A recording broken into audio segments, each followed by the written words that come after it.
Especializarse. Hoy en día el sector del diseño y desarrollo web está saturadísimo y por eso se ha convertido en casi obligatorio el tener que especializarse en un nicho en concreto a quienes ofrecer nuestros servicios y no funcionar de forma generalista. Para hablar de este tema, hoy os traigo a Enric Cortiñas, que es un profesional que a día de hoy está ofreciendo sus servicios de diseño y desarrollo WordPress al tercer sector, es decir, a organizaciones no lucrativas y a empresa social. Espero que disfrutes de la entrevista y sobre todo que aprendas mucho. ¡Empezamos! Pero antes recuerda que en siliconvalley.com encontrarás cursos online de diseño y desarrollo WordPress, donde por tan solo 10 euros al mes tienes acceso a todos los cursos de la plataforma. Actualmente ya hay más de 500 lecciones y se añaden 3 nuevas cada semana. Tienes soporte a dudas incluido y tarifa plana sin permanencia. En cualquier momento te puedes ir sin tener que darme ninguna explicación. Por lo que si quieres aprender a desarrollar en WordPress y además apoyarme para que pueda seguir creando entrevistas como esta es tu academia. Ahora sí, empezamos. Muy buenas, Enric, ¿cómo estás? Muy bien, ¿y tú, David, cómo andas? Yo muy bien también, gracias. Quiero aprovechar antes que nada para darte las gracias de que hayas decidido pasar un ratito con nosotros compartiendo tu experiencia de cómo fue tu proceso para especializarte en un sector concreto. Encantado de que me hayas invitado, primero de todo. Bien, pues vamos a empezar con la entrevista y antes de meternos en harina, me gustaría que te presentaras brevemente, que nos digas quién eres, a qué te dedicas y cuál es tu background.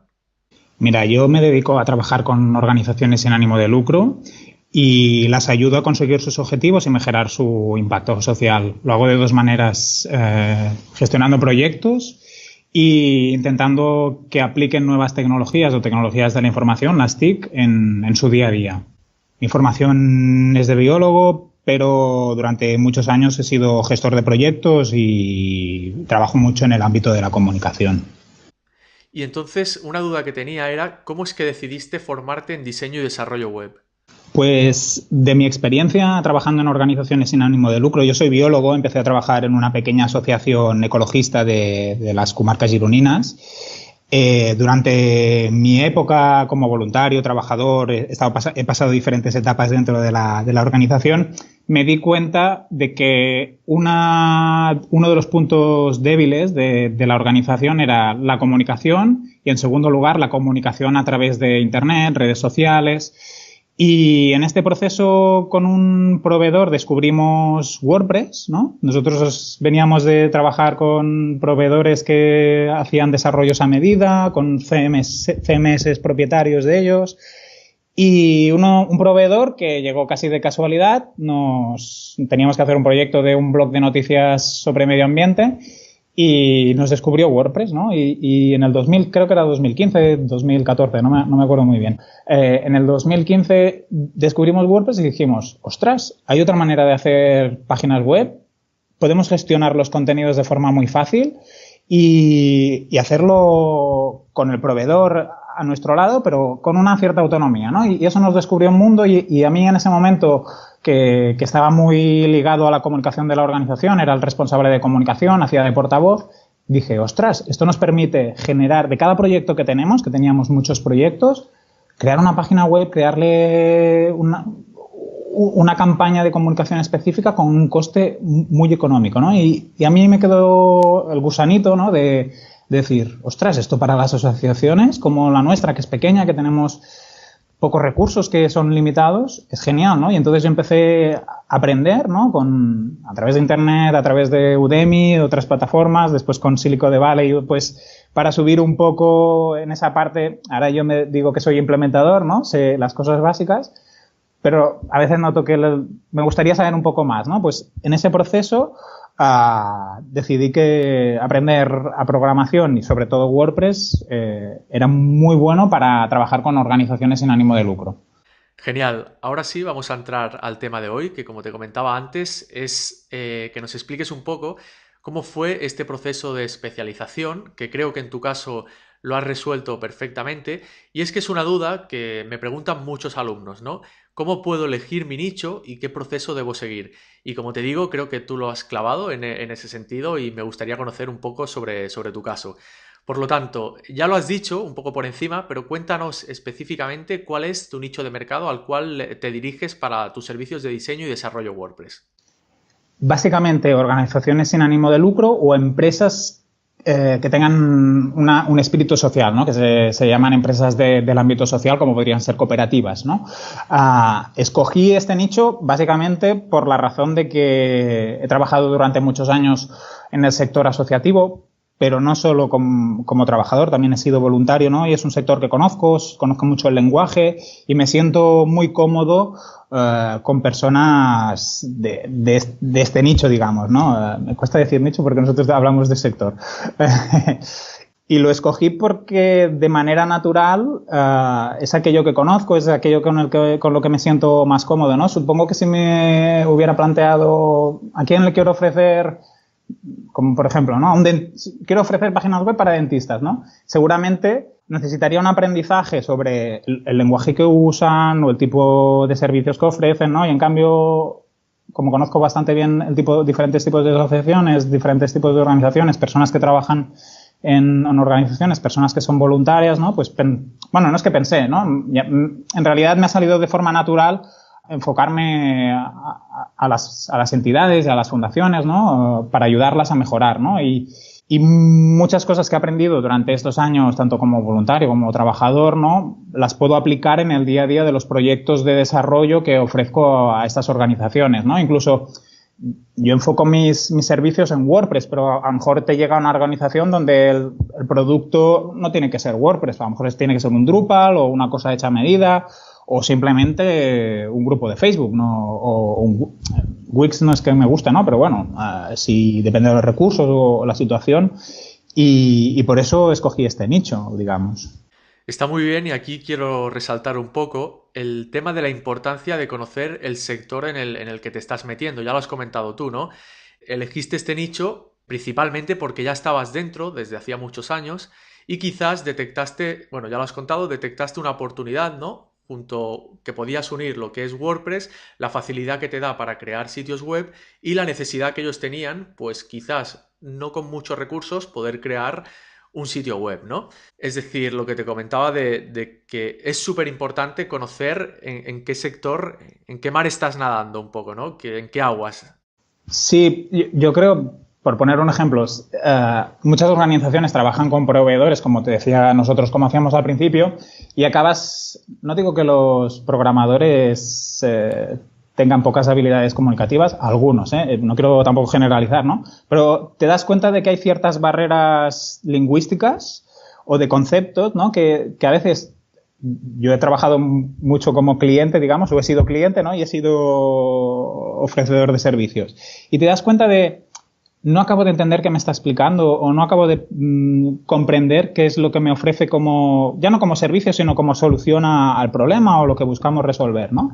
Y el hecho de conocer el sector me permite usar un lenguaje con el que las asociaciones se sienten más cómodas, utilizar ciertas palabras. Por ponerte un ejemplo, si nosotros contratáramos un programador informático y nos está hablando todo el rato de clientes, el receptor, que es la asociación, no tiene clientes o su público objetivo no son clientes, o son donantes o son voluntarios, ¿no? Y a veces las palabras tienen mucha importancia en que el receptor se sienta más cómodo o menos cómodo, ¿no? Y supongo que si no hubiera estado muchos años en el sector asociativo, pues hubiera tenido que hacer un aprendizaje ofreciendo ya servicios y llevándome palos, digamos, ¿no? Aunque hay proveedores que no son del sector y que hacen cosas muy chulas para asociaciones, pero creo que el hecho de conocer el lenguaje o el tipo de personas con las que puedes interactuar es importante cuando estás intentando tener un servicio específico a un ámbito o un sector, ¿no? Y si no hubiera tenido esta experiencia o este background, hubiera necesitado tiempo para aprenderlo también, ¿no? Si pones en Google, no sé qué, cómo hacer una asociación o cómo hacer una buena, encuentras páginas que no tienen nada que ver con asociaciones que aprovechan para lanzar pero te das cuenta de, ostras, esto le sirve a la asociación o le sirve a la persona que tal, ¿no? Y en realidad pasa un poco como en las empresas. Hay empresas pequeñas, medianas, grandes, ¿no? Y en el sector asociativo, pues hay asociaciones pequeñas, medianas, grandes, ¿no? Y las grandes tienen unas necesidades muy diferentes, según un nivel tecnológico tienen muchas cosas resueltas. Luego están las medianitas que, pues, tienen personas, a lo mejor tienen alguna persona contratada de IT, pero una cierta especialización en un tema concreto, ¿no? Entonces, todas estas cosas, si no vienes del sector o no lo has vivido, son complicadas, ¿no? Y por eso yo decidí que creía que mi conocimiento, más todo lo que he ido aprendiendo estos años de WordPress, podía ser útil para las organizaciones en el sentido de ayudarlas. Genial. ¿Sientes con todo esto que me has contado que cuando tú estás presentando un proyecto a una organización de este tipo, que conectas mucho mejor? Es decir, lo que me estabas diciendo me parecía muy clave, que era el tema del lenguaje, ¿no? De hecho, un tema que trataré, que te quería preguntar luego, pero aprovecho para hacerlo ahora, bueno, comentarte, era que en tu sitio web se nota que conoces mucho a tu público por cómo te diriges a ellos y concretamente cuando defines cuáles son las páginas que les crearías. Hubo dos que me chocaron un poco positivamente porque les recomendabas hacer la página ¿Qué puedes hacer tú? Y la de donar. Esto considero que te separa totalmente de un generalista, que a pesar de que obviamente un generalista puede hacer un buen proyecto para cualquier nicho, si se pone, si se informa y tal, va a ser incapaz de poder tener una página, a no ser que ese generalista tenga como micronichos dentro de su sitio web, donde indique, pues como en tu caso, estas dos páginas, que sería imposible, ¿no?, que aparecieran y que estoy seguro que una organización no lucrativa cuando ve eso dice, este profesional entiende de lo que necesito, ¿no? Sí, al final el lenguaje hace que te puedas sentir más cercano con una persona o con otra, ¿no? Y en el sector asociativo, yo trabajo más con organizaciones medianas y pequeñas, que son las que suelen tener menos resuelto el tema digital, digamos, la transformación digital o todos estos conceptos que hoy en día se utilizan mucho, ¿no? Y te sueles encontrar con personas que al final es el encargado de llevar el proyecto o la persona que lleva la residencia o la persona que coordina los equipos de voluntarios, que su experiencia a nivel tecnológico pues puede ser con mucho la de usuario o una persona que le gusta el tema, pero poco más allá, ¿no? Y entonces cuando le dices, ¿qué quieres destacar en tu organización? Muchas veces ellos se enfocan en, pues, las noticias, ¿no? Porque para ellos es la actividad, ¿no? Es lo más importante, ¿no? Entonces les haces reflexionar. Pero ¿cómo vais de voluntarios? ¿Os llegan personas nuevas a la asociación? ¿No? Y de recursos económicos, ¿cuál es vuestro balance público-privado? ¿No? Todas esas cosas son importantes porque luego a la hora de diseñar la página web tenemos que querer destacar aquello que necesita más la organización, ¿no? Y no a lo mejor reforzar la parte de las noticias, pues porque nuestros socios ya reciben un newsletter o enviamos una revista física a casa cada mes, ¿no? Entonces, hay que hacerles reflexionar sobre eso y sobre lo que se quiere llegar a conseguir, ¿no? Y no sé si un profesional generalista tendría estos clics al no haber trabajado tan a menudo o tan habitualmente con entidades, ¿no? Y yo creo que es lo que les aporto a las asociaciones. Al final, yo a nivel técnico seguramente aprobado justo o suficiente, digamos, bien, pero la parte de qué es lo que necesitan o cómo se puede llegar a conseguir, creo que es lo que les ofrezco. Y por eso, en las páginas o en el servicio que ofrezco a nivel de WordPress, ¿no?, pacto o establezco muy claramente las páginas que para mí son más importantes en una página web de una organización sin fines lucrativos. Luego se pueden editar y ajustar según las necesidades de cada una, ¿no? Pero no estamos vendiendo un producto, ¿no? Que incluso muchas veces se lanza, ¿no?, un único mensaje, un no sé qué. Claro, una asociación seguramente no tiene un único objetivo como organización. La mayoría tienen muchos objetivos y después no hacen una sola cosa o no venden una sola cosa. Vender en el sentido de ofrecer, ¿no? Y pues a lo mejor necesitan voluntarios porque viene al Gran Recapta que es una campaña muy de aquí de Cataluña, ¿no?, de conseguir alimentos para los bancos de alimentos. O viene una época en que necesitan donativos económicos porque hacen un viaje a los campos de refugiados, ¿no? Y incluso las necesidades cambian en el tiempo, ¿no? Y entonces las organizaciones, por eso te decía que WordPress era muy positivo para las entidades, porque te permite flexibilidad y autonomía, ¿no? Y el día a día de una organización cambia según la época del año. Genial. Has dicho una cosa muy interesante, que es que quizás tú no eres el mejor a nivel técnico, pero realmente lo importante es que tú conoces cuáles son los problemas de tus clientes y sabes cómo resolverlos, o al menos sabes dónde buscar cómo resolverlos. Esto es muy importante porque otra de las dudas que me llegan más como instructor en estos temas de desarrollo WordPress es muchas veces qué tecnología tengo que aprender, que va a estar más de moda, que va a ser más tal, más no sé cuánto. Y siempre les intento decir que la tecnología da exactamente igual. Por eso no suelo entrar en la guerra, esta que suele haber entre utilizar o no constructores de páginas, hacerlo todo desde código, aunque yo sea 100% partidario de hacerlo todo desde código. Considero que es mucho más importante que tengas claro cuáles son los problemas de tu cliente y cómo resolverlos, que no para nada el cómo lo hagas, ¿no? Porque al final a tu cliente, siempre y cuando le hagas un sitio web que sea usable, obviamente si le haces algo que te requiera a ti. O que no se pueda estropear o que no se lo pirateen, evidentemente. Los básicos tienen que estar cubiertos. Exactamente, y quería comentarte eso, ¿qué opinas tú de esto, ¿no? De esta diferencia entre ser el mejor o conocer de la mejor manera posible los problemas de tus clientes. Claro, a mí cuando me llega una petición y tengo dudas de si soy capaz de realizarla, soy muy sincero y digo, esto no te lo sé hacer yo, pero creo que la mejor solución sería utilizar, en algunos proyectos, por ejemplo, yo he dirigido, no he ejecutado, digamos, ¿no? Pues hemos usado Angular para crear unas librerías que carguen muy rápido y tal, ¿no? En otros hemos usado Drupal porque permite muy buena flexibilidad con los roles, permite una modulización muy potente, pero no sé ni de Drupal ni de Angular y muy poquito, ¿no? Entonces, si me llega alguna petición y yo no la sé resolver, yo les ofrezco la solución en el sentido teórico, pues necesitarías hacer esto, esto, esto, y luego les encamino a otro proveedor o si no conozco proveedor, pues me voy a Google y lo busco al final, ¿no? Porque al final, para eso, hoy en día es relativamente fácil llegar a fuentes de información positivas o incluso hablo pues, como podría hablar contigo o con compañeros que desarrollan WordPress, ¿no? De, ostras, me han pedido esto, ¿cómo lo haríais? ¿No? Y entonces yo aplico esa solución al cliente.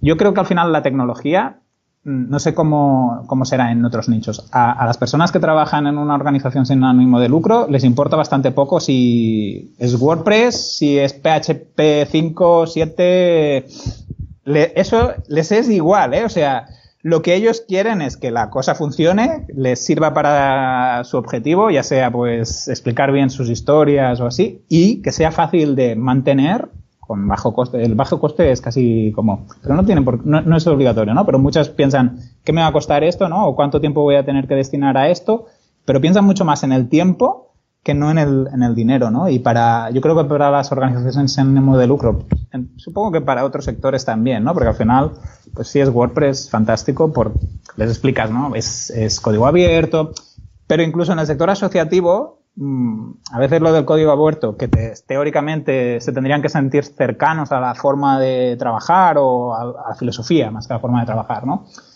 Es un poco secundario si les va a suponer tener una persona que tenga que hacer un aprendizaje o es difícil de utilizar.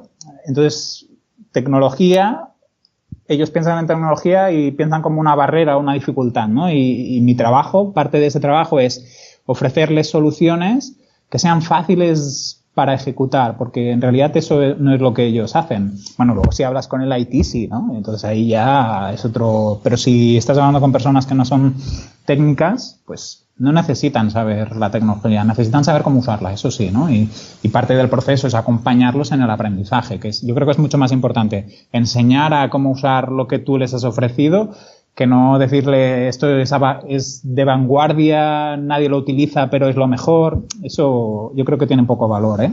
A lo mejor a nivel técnico, ahora todos los programadores están poniendo las manos en la cabeza, ¿eh? Pero yo lo siento así y las personas con las que interactúo creo que lo sienten así. Bueno, no creo que se estén poniendo las manos en la cabeza. Realmente nuestro sector, el del diseño y el desarrollo web, es un sector que está ultra saturado y realmente, obviamente, sí que hay quien se gana la vida como generalista y que lo único que le gusta o que lo que se dedica a hacer es resolver ese tipo de incidencias, ¿no? Que han dejado mal hechas otros programadores. Y en ese caso, pues estos suelen tener siempre trabajo.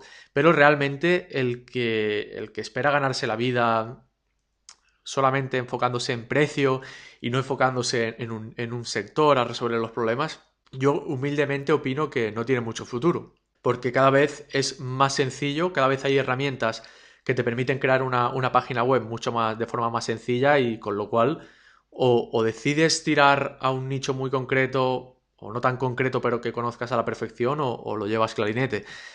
Te quería preguntar en cuanto al proceso de especialización que tú seguiste, sí que es verdad que tú ya estabas en ese sector metido, ¿no? Y fue de forma natural, pero querría saber si utilizaste algún libro o utilizaste algún método o algún referente, es decir, porque está claro que tú has seguido una serie de pasos que no ha sido lo único y que o eres, no sé, o te ha venido de inspiración divina o me da la sensación de que has seguido los pasos de otros profesionales. ¿Es así o...? Sí, he tomado de referencia a algunos profesionales, por ejemplo, a Joan Boluda, ¿no? En el sentido de oír su podcast, también de gente del propio sector asociativo que ya ofrecía servicios muy especializados. Hay un CRM que es de software libre que lo promueven dos personas de aquí de Cataluña del sector TIC que se llama Sinergia CRM. Que es un CRM especializado y hecho es una CRM un poco artesanal, pero pensado solo para organizaciones en ánimo de lucro, ¿no? Y entonces he tenido esos referentes. Y después un libro, que es ya un poco antiguo, de Seth Godin, que se llama La vaca púrpura.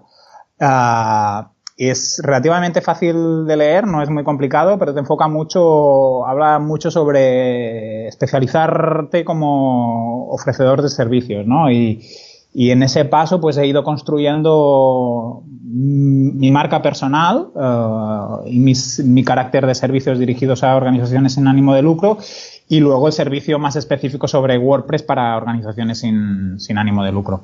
La vaca púrpura, si la gente no lo ha leído, un libro súper recomendable, muy fácil de leer, una idea principal pero yo creo que es de esos libros que cualquier persona que quiera avanzar a nivel de marketing, comunicación o servicios es una buena referencia. No lo he leído, pero sí que es verdad que no es la primera vez que oigo que alguien lo recomienda y sí que conozco a Seth Godin, por lo tanto creo que me han entrado más ganas de leerlo. Te quería comentar si consideras importante que haya una unión, o sea, a la hora de elegir un sector para ofrecer tus servicios, que se produzca una conjunción entre lo que sería la pasión por ese nicho, se nota que tú la tienes cuando estás explicándome las cosas. Por otro lado, que realmente exista un mercado, ¿no? Porque tú puedes tener pasión por jugar a las canicas, pero seguramente no habrá nadie que necesite tu servicio. Y finalmente, que tengas experiencia en este sector. Creo que en tu caso se cumplen las tres cosas. ¿Consideras que es algo importante de cara a alguien que se esté planteando el enfocarse a un sector concreto? Sí, totalmente. O sea, que te guste, yo creo que para hacer bien las cosas es casi imprescindible. Si algo no te gusta, difícilmente lo vas a hacer bien y con cariño, ¿no? Y que haya un mercado también es imprescindible para poder vivir de ello, ¿no? El sector asociativo yo creo que no es un sector con el que alguien pueda conseguir, ya no digo hacerse rico, pero grandes números, pero yo creo que sí que permite tener un estatus correcto de vida y ser feliz en el sentido de... Yo cuando alguien me preguntaba, cuando estaba como trabajando para organizaciones, me preguntaba, ¿y qué tal es trabajar en una asociación? Yo les decía, es genial, es fantástico, tiene dos inconvenientes. Las condiciones a veces no son las mejores a nivel económico y de horario y supone un esfuerzo mental muy potente porque el compromiso que tienes con aquello que haces, bueno, supongo que si eres como tú, emprendedor o trabajador, tienes la cabeza, siempre estás pensando cosas que puedes hacer por la organización o cosas que puedes conseguir, ¿no? Y eso es un desgaste emocional por los temas que acabas tratando, sobre todo si trabajas con personas o con temas con los que te sientas muy sensibilizado, hay un desgaste emocional muy potente y luego hay una entrega de horas muy fuerte, ¿no? Como se combina una parte profesional con una parte de personas voluntarias, hay muchas reuniones en horarios de 7 de la tarde a 10 de la noche, sábados y domingos, o sea, no es un típico trabajo donde tienes de 9 a 5 o de 9 a 6, ¿no? Y el sábado y el domingo los tienes libres, ¿no? Y las jornadas acaban siendo muy largas, o por lo menos para mí eran largas, porque quieres a la organización, ¿no? Y a veces una cosa que teóricamente tenían que ser 10 horas, ves que en 10 horas no va a quedar bien, ¿no? Y tú le metes 30 más, ¿no? O 40 más. Y tu jornada acaba siendo de 12, 13 horas, ¿no? Y querer lo que haces yo creo que es importante, el que haya recursos económicos imprescindibles si te quieres dedicar a ellos, y conocerlo es básico, porque si no al final cuando te llegue alguien y me comentabas, ¿no? De que antes de entrar en la entrevista, ¿no? De que tú tienes una capacidad técnica en los membership sites, que estás muy especializado por todo tu background o por toda tu experiencia, ¿no? Si a mí me llegara una asociación y me dijera quiero hacer un membership site, como no tengo experiencia, lo primero que haría sería pensar en profesionales como tú, ¿no? Al final necesitas conocer,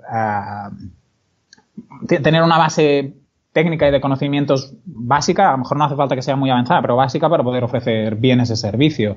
Y si no formas parte del sector o del nicho, necesitas tiempo para aprenderlo, y las otras dos patas, claro, tienes que calcular si hay rendimiento, y yo creo que tiene que gustarte, porque si no te gusta seguramente no le vas a dedicar tiempo.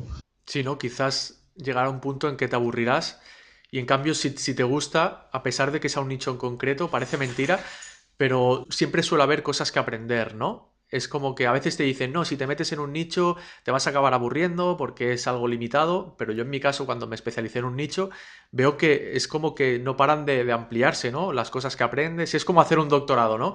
Que tú sabes mucho primero de una cosa y cuando llegas al doctorado te conviertes en experto en ese tema únicamente, ¿no? Bueno, en ese tema es donde más destacas. Y seguramente tú te das cuenta de cosas que has aprendido hace 2 años, ahora se hacen diferentes o son diferentes porque ha aparecido algo, ya sea un servicio, ya sea una tecnología o ya sea un contexto diferente que te obliga a reformular aquello que estabas haciendo o hacerlo un poco diferente. Al final, no sé, se habla de lo de la era del conocimiento, ¿no? O los trabajos del conocimiento. A mí la gente me pregunta, ostras, ¿vuelves a estar haciendo un curso? Y digo, bueno, es que tú a lo mejor en tu sector no hace falta, pero en donde yo estoy, casi cada día aparecen cosas nuevas, cosas que a lo mejor luego no llegan a nada o tal, pero bueno, hay que conocerlas, ¿no? Y hay que estar formándose constantemente, ya sea a través de lecturas, ya sea a través de cursos presenciales, online. Necesitas mucha formación y dedicar mucho tiempo personal a formarte, porque al final el mundo cambia a una velocidad increíble, y se trabaja muy diferente seguramente ahora de hace 5 años, 10 años y ya no digo 50 años, ¿no? Por lo tanto, aunque estés en un nicho y siempre estés trabajando temas parecidos, las cosas se hacen de forma seguramente diferente. Ujú. Hemos hablado un poco de lo bueno, ¿no? De lo mágico de meterte dentro de un sector, pero ¿te has encontrado con algún inconveniente ya en el tiempo que llevas? Que sé que ya me has comentado antes, ¿no? Que realmente estás arrancando esta parte propiamente, pero ¿te has encontrado ya con algo malo que digas, ostras, pues esto no todos son, o sea, no todos son ventajas? Sí, por ejemplo, el tema del cobro, ¿no? Cuando cobras las facturas que comentábamos antes de entrar. También cómo llegar a las organizaciones o a los clientes, ¿no? Cómo tratarlas, ¿no? No es fácil y necesita tiempo. Y para mí serían las dos cosas que creo que son más complicadas, ¿no? El gestionar el cash flow o los ingresos y salidas a nivel de empresa o autónomo. Y en segundo lugar, cómo conseguir esa cartera de personas o de proyectos que te permitan tener una cierta tranquilidad a nivel tanto de proyectos como de estabilidad económica, digamos. Sería para mí lo más difícil, el llegar y la parte de gestión financiera, digamos. Ujú. Perfecto, la verdad es que son los problemas más comunes, todos nos encontramos con ellos. Y ahora vamos a pasar a hablar brevemente de tus dos sitios web, que son enriccortiñas.com, la ñ con NH, y Asociaciones WP. Y concretamente lo voy a enfocar más, vamos a hablar más de la segunda, porque creo que está más relacionado con la entrevista, y es el tema de los servicios productizados. Los servicios productizados suelen ir hoy en día muy a la par con el tema de especializarse en un nicho, y para el que no conozca este término es tan simple como coger un servicio, en este caso de diseño y desarrollo web, y hacerlo un producto. Por lo tanto, solemos encontrar siempre páginas de venta donde se explica muy bien qué incluye este servicio y se le pone un precio cerrado. Te quería preguntar cuáles son las ventajas para ti de trabajar de esta forma y no, digamos, trabajar con un servicio totalmente abierto de escríbeme en un formulario qué es lo que necesitas y luego ponemos un precio y hacemos un presupuesto, etcétera. ¿Qué opinas de esto? Yo creo que simplifica el proceso para las organizaciones sin ánimo de lucro, que en general el tiempo es un recurso escaso y los recursos humanos son un recurso escaso, facilita entender qué es lo que se ofrece. Tienes unas características que te ofrecen unos beneficios a este coste. Es fácil. Te lo puedes permitir, te gusta o entra en tu situación, en tu necesidad, lo puedes comprar. Para mí, creo que la principal ventaja es la simplificación del proceso de venta, básicamente, tanto por la explicación de los beneficios para el cliente, como para mí a la hora de exponer las características del servicio. Para mí es lo mejor. En segundo lugar, tiene como ventaja que trabajo en un marco con mucho contexto. Al final, como es un servicio que es un producto, es un servicio que es producto, ¿no? Yo ya sé qué es lo que tiene que tener, ¿no? Entonces, me permite trabajar de forma más ágil y más enfocado al resultado. Para mí es la gran ventaja que tiene. Y en tercer lugar, y yo en este caso lo he enfocado así para las asociaciones, bajando bastante el costo de lo que seguramente se ofrece en el mercado, porque para mí es una puerta de entrada que estas organizaciones mejoren en la parte digital, sobre todo aquellas más pequeñas que no tienen muchos recursos, ¿no? Y muchas acaban tirando de un grupo de Facebook o de herramientas que a lo mejor no son más adecuadas, que puedan tener un primer escalón de calidad a bajo coste, ¿no? Sería como los tres objetivos o las tres ventajas que para mí tiene este tipo de producto. Pasando a otro tema, el tema de las estrategias de captación, que esto suele interesar bastante, ¿no? Porque otra problemática que suelo recibir mucho en dudas es, muy bien, ahora sé mucho de desarrollo, pero ¿cómo capto clientes, no? Yo te sigo en redes sociales y veo que asistes a muchísimos eventos del tercer sector, es decir, del sector de las organizaciones sin ánimo de lucro. ¿Consideras que es una buena estrategia de captación el asistir a este tipo de eventos? Para mí es imprescindible porque me permite conocer la realidad de las organizaciones y aparte que las organizaciones me conozcan a mí, o sea que es un win-win. Yo cuando voy a estos eventos no voy con la tarjeta ni voy diciendo, te vendo la página web, no lo hago así. En el sentido, en realidad lo hago como ofrecer mis conocimientos de forma altruista y lo enfoco mucho así y hago muchas cosas como voluntario en muchas organizaciones o porque no tienen recursos o porque siento que el proyecto vale la pena. Para mí es muy positivo porque ellas me conocen y recibo algunas compras o a través de algunas ventas a través de estos canales y sobre todo por la parte de conocer necesidades o qué es lo que veo que más necesitan. Para mí es imprescindible.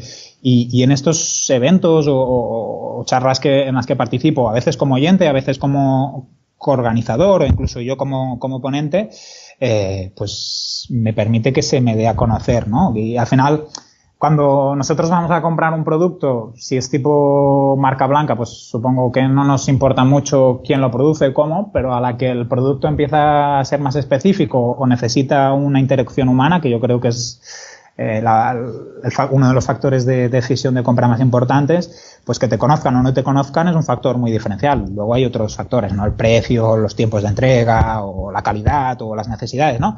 Pero el hecho de ser conocido o no conocido y sobre todo en el sector en el que yo trabajo es una barrera gigante. Si no eres conocido, las relaciones de confianza en el tercer sector son muy importantes, supongo que como la mayoría de negocios, supongo, ¿no? Pero la confianza es clave, ¿no? Y si no te conocen o no te han visto nunca, generar confianza es más difícil, ¿no? Aunque hoy en día en Internet se puede generar relativamente fácil, la presencialidad es un factor a tener en cuenta.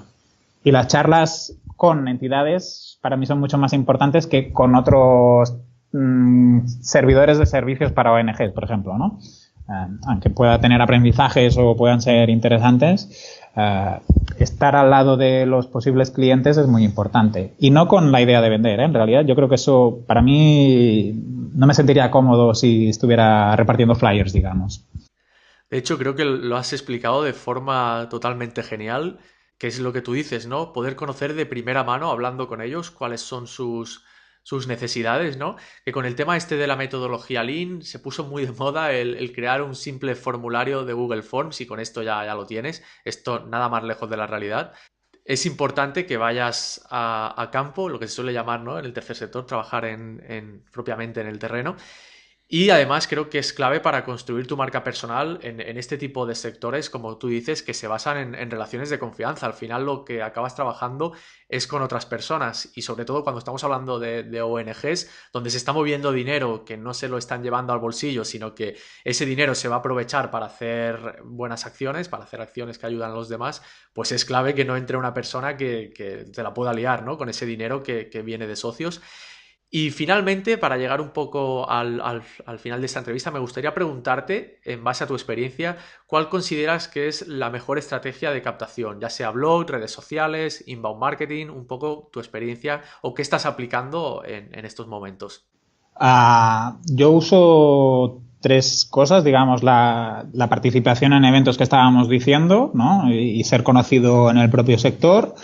Hago bastante tema de contenidos en mi blog. No hago ni podcast ni nada porque tengo la sensación de que en el sector asociativo no es un producto que se consuma. A lo mejor vídeos de YouTube sí que sería algo que tendría que plantearme. No lo he analizado, pero creo que ofrecer como mini tutoriales de cómo hacer ciertas cosas es más positivo. Entonces tengo esa estrategia de contenidos, digamos. Y luego redes sociales, que sí que es otra de las cosas que las organizaciones utilizan y que yo intento potenciar mucho, desde ayudarlas en la difusión de ciertas cosas que ellas hagan, de forma totalmente altruista, no tanto como community manager, pero cosas que hagan bien o que sean destacadas, me gusta compartirlas y darlas a conocer a otras organizaciones. Y esas serían las tres cosas que utilizo, ¿no? Y luego el boca a oreja, que para mí es clave, ¿no? Es que una organización te conozca y esté contenta con lo que haces, te abre a que otra organización te conozca y esté contenta, ¿no? Para mí es mi vía principal. Genial, pues eso es todo por mi parte. Creo que te hemos sacado todo el jugo posible, que te he preguntado la mayoría de cosas que se suelen dar en este proceso de especialización.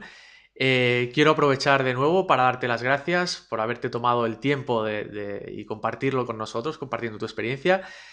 Y nada más, antes de acabar esta entrevista, me gustaría que nos dijeras dónde podemos seguir tus futuros pasos para el que quiera seguirte lo que estás haciendo.